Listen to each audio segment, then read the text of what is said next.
बबलू शिव का शिष्य सभी गुरु भाई बहन को मैं प्रणाम करता हूँ। इस सावन के पावन महीना में सभी गुरु भाई बहन बहुत दूर दहाड़ जल अर्पित बाबा को करने के लिए हम लोग जाते हैं और प्रणाम करता हूँ। सबसे पहले इस कालखंड में प्रथम महामानव शिव के शिष्य साहिब श्री भैया हरिंद्रानंद और शक्ति स्वरूपा दीदी नीलम आनंद माँ को मैं इसलिए प्रणाम करता हूँ।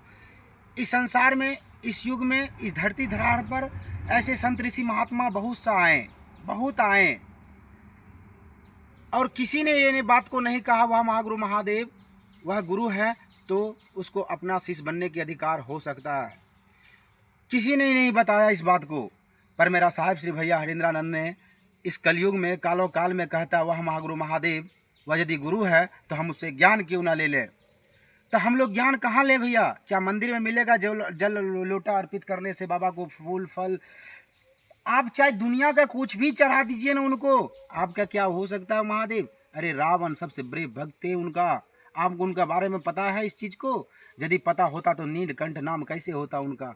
एक समय में मैंने सुना था दैत्य और दानव में बहुत लड़ाई होती थी और जब समुद्र मंथन का टाइम जब हुआ ना भाई साहब तो सोचा था किसी ने कि यहाँ अमृत निकलेगा, पर पहले विष निकल गया। एक बूंद जो काल निकला वहाँ से, जो एक बूंद में दुनिया को राख कर देने वाली चीज़, जो सबसे बड़ा वीर कहलाने वाला, वहाँ नज़र नहीं आया। सब अपने अपने दुम बचा के फिरार हो चुका था।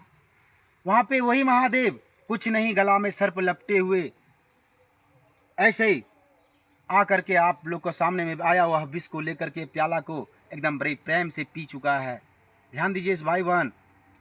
तो हम लोग अपना घर में अपना माँ का एक बात नहीं सह सकते हैं, ना पिता का, ना भाई का, ना बुजुर्गों का, तो हम लोग क्या सहेंगे भाई साहब? दिन भर रोजा व्रत उपवास तीर्थ यात्रा करके क्या फ़ायदा? हम लोग को सहना चाहिए, हम लोग को समझना चाहिए। हम लोग को साहिब श्री भैया हरिंद्रानंद ने क्या बोला? वह महागुरु महादेव को यदि अपना गुरु बनाते हैं जीवन में तो उनसे ज्ञान ले लीजिए, वह दान दाता है और ज्ञान दाता है। आप क्या मांगते हैं? रावण भी भैया, क्या रावण इतना कोई पूजा किए, आराधना साधना उपासना जब तब किए? क्या कोई नहीं किए होंगे हम लोग। रावण ने, मैंने सुना था रावण ने अपने पूरा अंग का हड्डी ले करके अपना सरंगी बजा करके वह तांडव करते थे, जो खरक अस्त्र, जिसका नाम से खरक अस्त्र नाम से दिया गया है, जो इंद्र का बाज। समझ रहे हैं इस चीज़ को? हम लोग तो उतना बोल नहीं पाते, फिर भी जो मैं जानता हूँ उतना तक आप लोगों को कहता हूँ बीच में। वही रावण जो महागुरु महादेव को 9 मुंडी काट के चढ़ा दिया, अर्पित कर दिया उस बाबा को, पर 10वां मुंडी जब काटा तो महादेव प्रकट हो गए। ध्यान दीजिए, वो भी नहीं रख पाया भैया ज्ञान के बगैर, उसका भी चला गया, कुछ नहीं है। इसलिए वह दान दाता ज्ञान दाता, उससे ज्ञान ले लीजिए, बुद्धि ले लीजिए, विवेक ले लीजिए। हम लोग उसी दिन से देखते हैं ना, नीलकंठ बाबा उनका नाम है। भाई साहब, भभूत क्यों लगाते हैं? मेरे गुरुदेव ने इस बात को पता है भभूत क्यों लगाते हैं? इसलिए लगाते हैं भभूत क्योंकि उनको पता है इस चीज़ को दुनिया राख हो जाएगी, दुनिया में कुछ नहीं है। ये सोने चांदी जेवरात, ये गहने, ये जो माया के नगरी में हम और आप फंसे ने, कुछ नहीं है। मेरा गुरुदेव के लिए तो सब राख है, धूल समान है। चलिए, अच्छा लगा था आप लोग को मानना है, वह महागुरु महादेव को अपना गुरु बनाना है जीवन में, अपने दया मांगना है उनसे।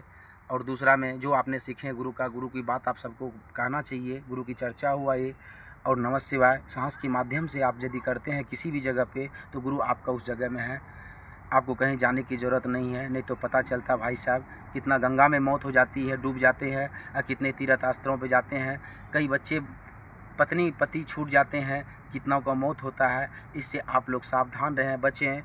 कहीं आप लोग कामर यात्रा में